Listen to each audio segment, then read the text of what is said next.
નમસ્કાર દર્શક મિત્રો, નવા વિડીયો સાથે આપ સૌનું હાર્દિક સ્વાગત છે। હું છું સોલંકી દર્શના। આ સંસ્થાના ચેરમેન ગૃહ સચિવ છે। એણે પણ વારંવાર રજૂઆતો કરી, પરંતુ જવાબદારો સામે કાર્યવાહી થઈ નહીં। સંઘ અને બીએમએસ યુનિયનના સભ્યો આ ભ્રષ્ટાચારમાં સંડોવાયેલા છે, એટલે કાર્યવાહી થતી નથી। ગુજરાતના ઇન્ડસ્ટ્રીયલ સિક્યોરિટી ફર્મ સોસાયટીની સ્થાપના 1997માં કરવામાં આવી હતી। જીઆઈએસએફએસ સંસ્થાના ગવર્નિંગ બોડીના સભ્યો એઆઈએસ આઈપીએસ અધિકારીઓ છે। ગુજરાતના ગૃહ સચિવ આ સંસ્થાના ચેરમેન છે। સીઈઓ તરીકે નિવૃત્ત આઈપીએસ અધિકારીઓની નિમણૂક ગૃહ વિભાગ દ્વારા કરવામાં આવે છે।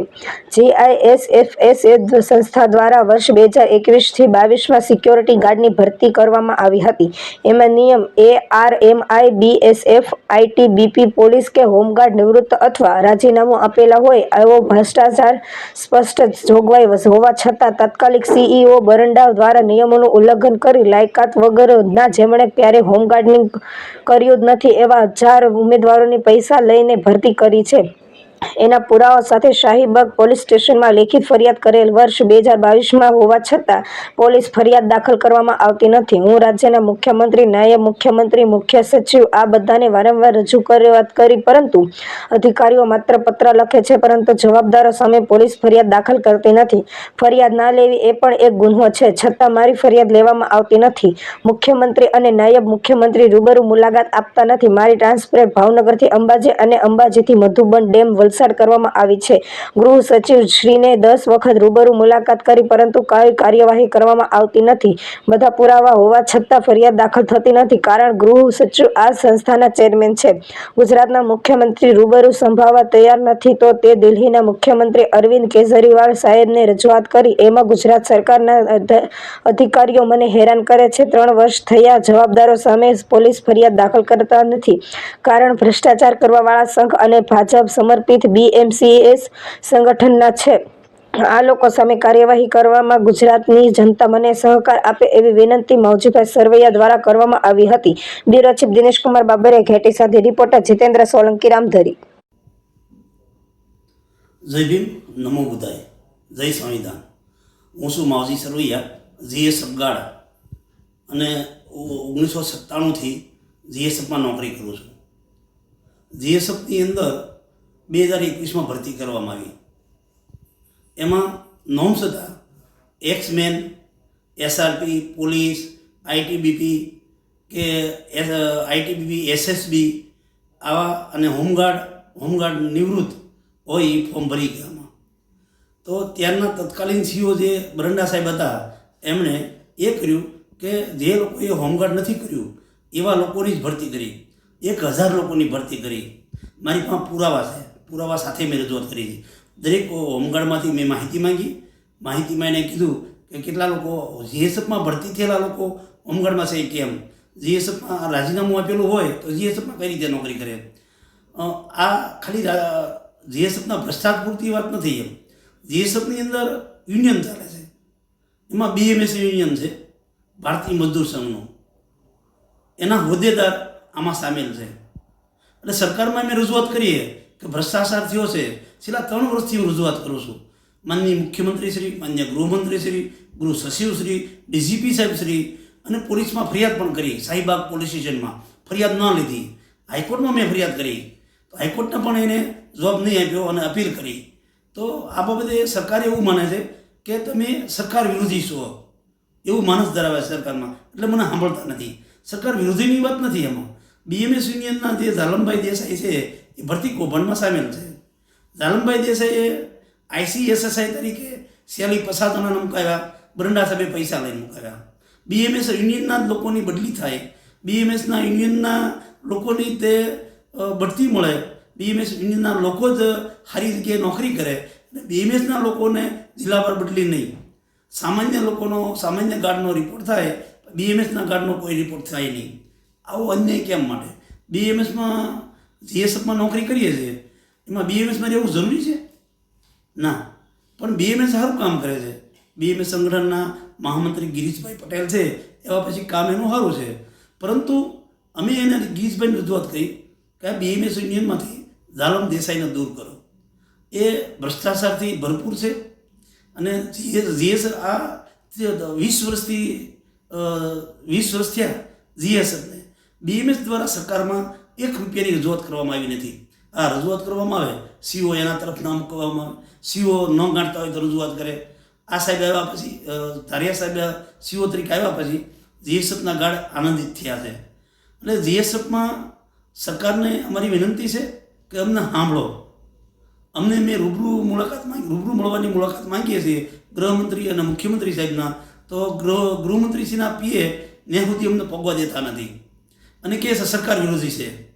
અમારા ગુજરાતના મુખ્યમંત્રી, ગુજરાતના ગૃહમંત્રી અમને સાંભળતા નહોતા, એટલે અમારે કેજરીવાલ પાસે આવવું પડ્યું. અમને કેજરીવાલ માટે કોઈ પ્રેમ નહોતો એટલે અમારે રજૂઆત કરો. અને પછી એનો વિડીયો વાયરલ થયો, પણ એના કારણે ખબર પડી ગુજરાતમાં કે જીએસએફ જેવી સંસ્થા છે કાકા. તો અને પછી મને સહકાર આપવાવાળા કેટલા હતા એ 10-15 જણાને બધાને કાયમી સસ્પેન્ડ કરવામાં આવ્યા અને કાયમી રીતે સસ્પેન્ડ, અને એ લોકોને કોઈને બદલી કરવામાં આવી રીતે હેરાન કરવામાં આવ્યા. મારી પણ 700 કિલોમીટર દૂર અહીંથી અહીંથી ભાવનગરથી અંબાજીથી પછી વલસાડ બદલી કરી. ચેરમેન છે, ગૃહ સચિવ છે અમારા ચેરમેન છે, નિપુણા તોરણે સાહેબ છે. એની રહેમ દ્રષ્ટિ ન હોય તો આ ભ્રષ્ટાચાર થાય કરો. જો ભ્રષ્ટાચારની વિરુદ્ધ પગલાં ભરે તો ભ્રષ્ટાચાર થાય કરો. મને એ પ્રશ્ન થાય છે કે ગૃહ સચિવને એટલી રજૂઆત કરીએ છીએ, એટલા પુરાવા આપીએ છીએ. વડગામના 51 જણા ભરતી થયાના પુરાવા આપ્યા. અમદાવાદ શહેરમાંથી અમુક લોકો ભરતી થયાના એના પુરાવા આપ્યા. અમુક એક સમાજના લોકો 30 જણા એક જ સમાજના લોકો છે, એમાં કઈ રીતે ભરતી થઈ શકે? મેં પુરાવા આપ્યા, છતાં કોઈ સાંભળતું નથી. હું મીડિયા તરફથી ઘણા મીડિયા તરફ બહુ સહકાર આપ્યો મને. બધા મીડિયામાં આવ્યું, છતાં મીડિયા 5 દી આવે પૂછે પછી કાંઈ નહીં. પણ ગૃહ સચિવ, ગૃહમંત્રી અને મુખ્યમંત્રી અમને સાંભળતા હું કામ નથી. આ વિડીયોના માધ્યમથી વિનંતી કરું છું કે સાહેબ અમે સરકાર વિરોધી નથી. અમે તો ગુજરાતના કર્મચારીઓ છીએ. અમારા સરકાર ન હું, અમારે કોઈ પણની સરકાર હોય, અમે તો તમારા કારણે અમને રોજગારી મળે છે. ગુજરાતમાં જીએસએફના 6000 જવાનો છે. 6000 જવાનોના ઘર હાલે છે ગુજરાત સરકારની દયાથી. ગુજરાત સરકારે ભરતી કરી છે, પગાર વધારો અમને થયો. 30,000 જેવું સેલરી છે, બિલ બને છે, અને 15,000 જેવું અમારા હાથમાં આવે, 16,000 17,000 અમારા હાથમાં આવે છે. આ બાબતે બરંડા સાહેબે ખુલ્લો ભ્રષ્ટાચાર કર્યો છે. હું નામજોગ ફરિયાદ કરી મેં બરંડા સાહેબના વિરુદ્ધમાં. અને બરંડા સાહેબ ભ્રષ્ટાચાર જે જીએસએફમાં થયો છે એનો મુખ્ય જવાબદાર બરંડા સાહેબ છે અને ઝાલમ દેસાઈ છે. તો ઝાલમ દેસાઈને બીએમએસ યુનિયનમાંથી દૂર કરવામાં આવે તો બધા લોકો બધા યુનિયન ભૂલી બીએમએસમાં રહેવા તૈયાર છે. અને બીએમએસ એક સારું સંગઠન છે કે ગિરીશભાઈ પટેલ આવ્યા પછી સારું કામ કરે છે. ગિરીશભાઈ પટેલને પણ મારી વિનંતી છે કે અમને મુખ્યમંત્રી સાથે મેળવો. એમઆઈએસએફ જે 1997માં જીએસએફ બન્યું અને એને જોઈ 2003માં એમઆઈએસએફ બનાવ્યું. એમઆઈએસએફના ગાર્ડને 35,000 પગાર છે, સરકારી બધા લાભ મળે છે. તો એવી રીતે જીએસએફના જવાનોને કાયમી કરવામાં આવે. છેલ્લા 20-25 વર્ષ થઈ ગયા છે અમારે, હવે અમે નિવૃત્તિના આરે છીએ, છતાં જીએસએફનું કાંઈ ન થાય. અને તમને જસ તમને આપશું અમને કોઈ વાંધો નથી. જે સરકાર કરે, સરકાર અમારી માઈ બાપ છે. આ સરકારથી જો જીએસએફના જવાનો કાયમી થાય તો મુખ્યમંત્રીનું મેં સ્વાગત કરવા તૈયાર છીએ, અમને કાંઈ વાંધો નથી. પરંતુ અમને જીએસએફના ભ્રષ્ટાચારના પ્રશ્ને, જીએસએફના જવાનોના કાયમી થવાના પ્રશ્ને સરકાર અમને સાંભળે. અને અમે કોઈ પક્ષ સાથે જોડાયેલા નથી. કોઈ એમ કહેતો કે આ ભાઈ આ પક્ષ સાથે છે, અમે તો બીએમએસમાં કામ કરવા તૈયાર છીએ. તો ઝાલમ દેસાઈને બીએમએસમાંથી કાઢી નાખે તો, પરંતુ કોઈ પણ સંજોગોમાં જીએસએફના જવાનોનું સારું થાય એવું અમારે કરવું છે. 1997થી છે 6,000 જણાની ધરપકડ, 6,000 જણા જે છે એમાં નોકરી કરે છે. અમે આંદોલન 2 વર્ષ પહેલાં કર્યું હતું, એમાં 2,000 લોકોની ધરપકડ થઈ હતી. એટલે અમારી સાથે જીએસએફના આખા ગુજરાતના ગાર્ડ અમારી સાથે જોડાણેલા છે. એટલે ભૂપેન્દ્રભાઈ પટેલ અને હર્ષભાઈ સંઘવીને આ વિડીયોના માધ્યમથી તમે વિડીયોને પકડો. વિડીયોના માધ્યમથી વિનંતી કરું છું, મેં મહેરબાની કરી મુલાકાત આપો. અમે કોઈ સંગઠનમાં નથી, કોઈ અમારું સંગઠન નથી, કોઈ અમે રાજકીય પક્ષમાં નથી જોડાણેલા. અમે તો કોઈ પણ રીતે જીએસએફના જવાનોને કાયમી કરવા છે. અને આ ભ્રષ્ટાચાર જે થયો છે, 3 વર્ષથી ભ્રષ્ટાચારની રજૂઆત હું કરું છું. કાયદો એમ કહે છે ગુજરાત સરકારનો કે કોઈ પણ ફરિયાદીની ફરિયાદ લેવામાં એનું પોલીસ સ્ટેશનમાં એના તાબામાં આવે છે એટલું જ જોવાનું. ફરિયાદ ખોટી હોય તો પણ લેવી, પછી તમે સબરી પડો. પરંતુ ફરિયાદ કેમ ન લે? ફરિયાદ મારી લેતા નથી. ભાવનગર એસપીને પણ ફરિયાદ કરી છે, અમદાવાદમાં શાહીબાગ પોલીસ સ્ટેશનમાં પણ ફરિયાદ કરી છે, પુરાવા સાથે ફરિયાદ કરી છે. અને મને ખોટો હોત મને કહો ને તમે ખોટા છો એમ કહો તમે, પરંતુ મારી ફરિયાદ લેવામાં નથી આવતી. અને અમને ગૃહમંત્રીશ્રી અને મુખ્યમંત્રીશ્રી મુલાકાત આપે, જીએસએફના પ્રશ્નો રજૂ કરવા છે. જીએસએફના પ્રશ્ને કાંક સરકાર અમારું કાંક સાંભળે અને પગાર વધારો થાય. અમે 17,000માં નોકરી કરી છે. 17,000માં આ જમાનામાં કોનું પૂરું થાય? એમાં મને જિલ્લા બહાર મૂક્યો, મને એકને. બીએમએસના કોઈ પણ માણસ હોય, પ્રશાસનમાં સામેલ હોય, છતાં એની કોઈ જિલ્લા બહાર બદલી નહીં. પછી એમને કોઈ જગ્યાએ ઇન્ચાર્જ એસએસઆઈ તરીકે એ બીએમએસના લોકો. તો આવું શું કામ? તો મને કોઈ વાંધો કોઈ સંગઠનને વાંધો નથી, પણ બીએમએસના લોકોને જ વધારે શું કામ મૂક્યા?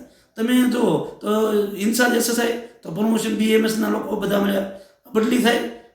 અમારે કોઈ પણ 3 વર્ષે 4 વર્ષે બદલી થાય તો એમાં જીએસએફના અન્ય કાઢવાય, બીએમએસના કોઈ લોકોની બદલી થતી નથી. એટલે હું તો આ કહું છું સરકારને કે બીએમએસ એ સારી વાત છે, પણ આ બીએમએસના અમુક નેતાઓના કારણે સરકારની સાપ ખરડાય છે. આ બાબતે આ વિડીયોના માધ્યમથી હું કહેવા માગું છું કે અમને મુલાકાત આપો અને અમને કાયમી કરો એવી મારી માંગણી છે. જય ભીમ, જય સંવિધાન.